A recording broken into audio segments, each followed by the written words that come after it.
फिर से इसको रिवीजन कर लें। देखिए फिर इसके लाल दानों में देखा जाएगा, इसमें लाल दानों में लाल दानों के दो हिस्से आएंगे, एक श्वेत वाहन एक अभिनव तारा।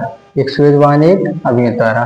तो श्वेत वाहन चमकता है, इसमें कुछ ऊर्जा रहता है, क्या रहता है, इसीलिए चमकता है। और इसे उसका क्या आएगा, इसे जीवाश्म तारा भी बोलते हैं। कौन सा, जीवाश्म तारा। इसे काला वामन बोलेंगे। उसका दूसरा हिस्सा क्या रहेगा, काला वामन। काला वामन, काला वामन, ये चमकता नहीं है। और इसको देखा जाएगा अभिनव तारा। अभिनव तारा में तीन हिस्से, न्यूट्रॉन, पल्सर और क्वेसर। न्यूट्रॉन बड़ा रहेगा जिससे क्या ब्लैक होल बन जाएगा, और पल्सर है उसमें इलेक्ट्रोमैग्नेटिक आ, जैसे मोबाइल इलेक्ट्रोमैग्नेटिक निकलता है वही। और जो क्वेसर में क्या रहेगा, मैग्नेटिक, मतलब चुंबकीय क्षमता अधिक रहती है। अब देखा जाएगा कि बड़ा में कितना बड़ा, छोटा में कितना बड़ा रहेगा, तो यह अभिनव तारा कहलाएगा और वह श्वेत वाहन कहलाएगा। तो लाल दानव जाएंगे, लाल दानव को साइज में क्या होता है, बड़ा होता है। तो इसे दो, इसे श्वेत वाहन एक अभिनव तारा। श्वेत वाहन कब कहलाएगा और अभिनव तारा कब कहलाएगा, देखा जाएगा जब सूर्य का 1.5 गुना, लगभग कितना, 1.5 गुना यही है। तो इसका लगभग निकाला गया है 1.44 को निकाला एस चंद्रशेखर ने।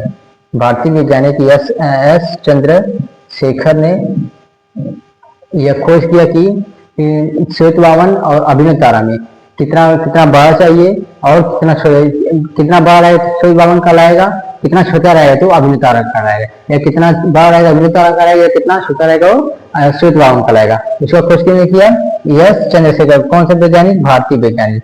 कौन से वैज्ञानिक, भारतीय वैज्ञानिक। विदेश के वैज्ञानिक खोज किए लेकिन इसका खोज नहीं कर पाए, तो भारतीय वैज्ञानिक यस चंद्रशेखर ने इसका खोज किया कि यह कितना बड़ा रहेगा या कितना छोटा रहेगा। तो यस चंद्रशेखर ने बताया, यस चंद्रशेखर ने सूर्य का द्रव्यमान है, इसका सूर्य का द्रव्यमान, सूर्य के द्रव्यमान से 1.5 गुना, कितना, 1.5 गुना लगभग यही है।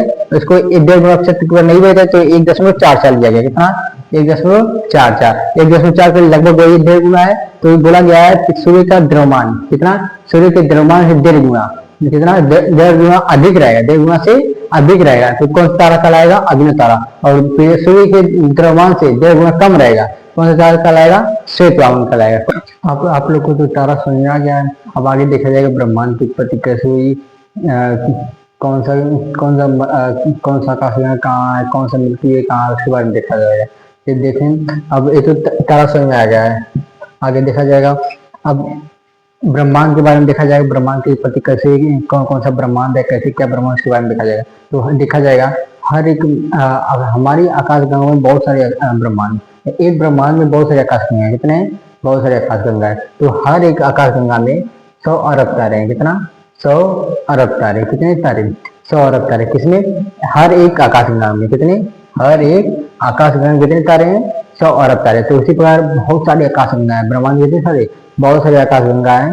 तो उसमें हर एक तारे में कितना, 100 अरब तारे। तो उसी प्रकार देखा जाएगा तो दूसरे आकाशगंगा में, तीसरे आकाशगंगा में, चौथे, तो उसी बार जितने भी आकाशगंगा है उसमें देखा जाएगा कितने सारे तारे हो जाएंगे। तो इसमें तारे की संख्या कितना हो जाएगी, 100 अरब तारे। तो लिखा जाता है 100 अरब मल्टीप्लाई 100 अरब, 100 अरब मल्टीप्लाई 100 अरब, कितनी संख्या निकाल जाएगी, तारों की संख्या निकाल जाएगी। तो एक आकाशगंगा में बात किया जा रहा है, कितनी, एक आकाशगंगा में। अगर यही आकाशगंगा है, अब इसमें सूर्य अपना किनारे पर है, कहाँ पर है, किनारे पर, कहाँ पर है, किनारे पर। इससे पहले वीडियो में बताया था कि आकाशगंगा का फिगर बनाया था इधर। आकाशगंगा में जो किनारे पर रहता है, मान लीजिए ये आकाशगंगा है, अब इसमें जो किनारे पर तारा रहता है, सूर्य भी एक तारा है, तो जो किनारे पर तारा रहता है वो नया तारा रहता है। कौन सा तारा रहेगा, नया तारा। और मीडियम या बीच में रहता है वह उसे थोड़ा पुराना रहता है। और जो एकदम बीच में आ जाता है केंद्र पर, वो लाल दानव या अभिनव तारा, ये सब तारा आएगा। उसकी क्या ऊर्जा समाप्त हो चुकी है। अब इस प्रकार से देखा जाएगा सूर्य कहाँ पर है, किनारे पर, कहाँ पर है, किनारे पर। तो सूर्य क्या, एक नया तारा है, क्या है, एक नया तारा। कौन सा तारा, नया तारा। तो अब सूर्य भी हम लोग का पृथ्वी मान लीजिए यहाँ पर है।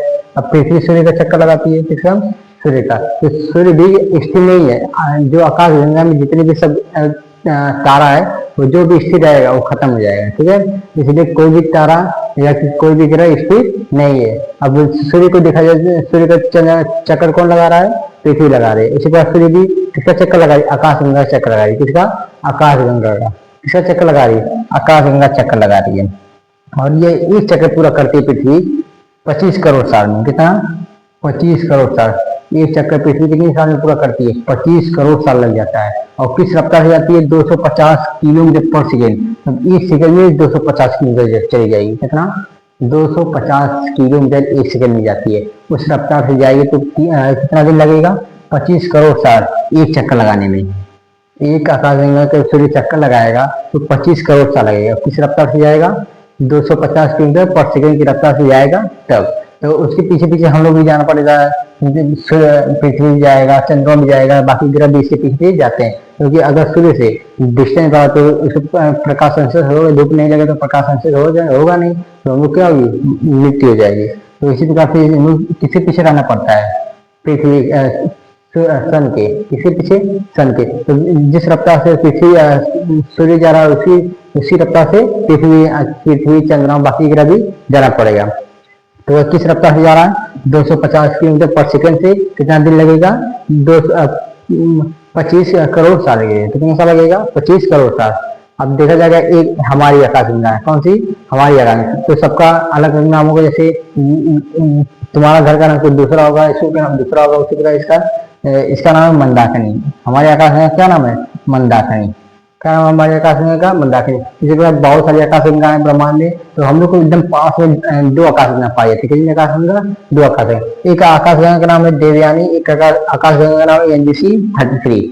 एक आकाशगंगा का नाम है देवयानी, दूसरी आकाशगंगा का नाम है एनजीसी 33। हम लोग का आकाशगंगा क्या नाम है? मंदाकिनी। हम लोग का आकाशगंगा क्या नाम है? मंदाकिनी। और दूसरे सबसे पास वाली आकाशगंगा का नाम देवयानी, और तीसरे एनजीसी 33 जिसपे हम लोग रहते हैं उसके आकाशगंगा क्या नाम है? मंदाकिनी। और हम लोग सबसे बगल में देवयानी, और उसके बगल में एनजीसी 33। हम लोग अभी अपनी आकाशगंगा के चक्कर 25 साल सूर्य लगाता है। कितनी रफ्तार से? 250 किलोमीटर पर सेकंड की रफ्तार से जाएगा तब 25 करोड़ साल लगेगा।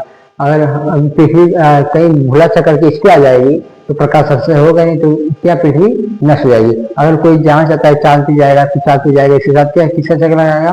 ब्रह्मांड का चक्कर लगेगा। और फिर मान लीजिए यहाँ पर हम लोग जाना रहेगा, यहाँ पर दूसरे आकाशगंगा जाना पड़ेगा। तो एक आकाशगंगा कितने रफ्तार से आए? 250 किलोमीटर पर सेकंड की रफ्तार से सूर्य जा रहा है। तो हम लोग दूसरे आकाशगंगा जाएंगे तो कितना रफ्तार जाएगा? उससे कई गुना ज्यादा रफ्तार चाहिए। कितना? और 25 करोड़ साल हमारी आकाशगंगा चक्कर लगा रहा है। तो दूसरे देवयानी पे जाएंगे या एनजीसी 33 पे जाएंगे तो उसका कितना रेंज बन जाएगा? 25 करोड़ साल लगेगा। और इसे देवयानी पे एनजीसी 33 पे जाएगा तो बहुत सारे साल लग जाएगा। तो इसी प्रकार से देखा जाएगा हमारी आकाशगंगा में सूर्य जो चक्कर लगाता है वो एक चक्कर कितने साल पूरा करता है? 25 करोड़ साल। कितने साल? 25 करोड़ साल। और किस रफ्तार से जाता है? 250 किलोमीटर पर सेकंड की रफ्तार से। किस रफ्तार से जाता है? 250 किलोमीटर पर सेकंड की रफ्तार जाते हैं। एक चक्कर लगाता है कितने साल में? 25 करोड़ साल में। उसके पीछे पीछे सूर्य भी है, पृथ्वी भी जाएगा, चंद्रमा भी जाएगा, बाकी ग्रह भी उसके पीछे पीछे चक्कर लगाते हैं।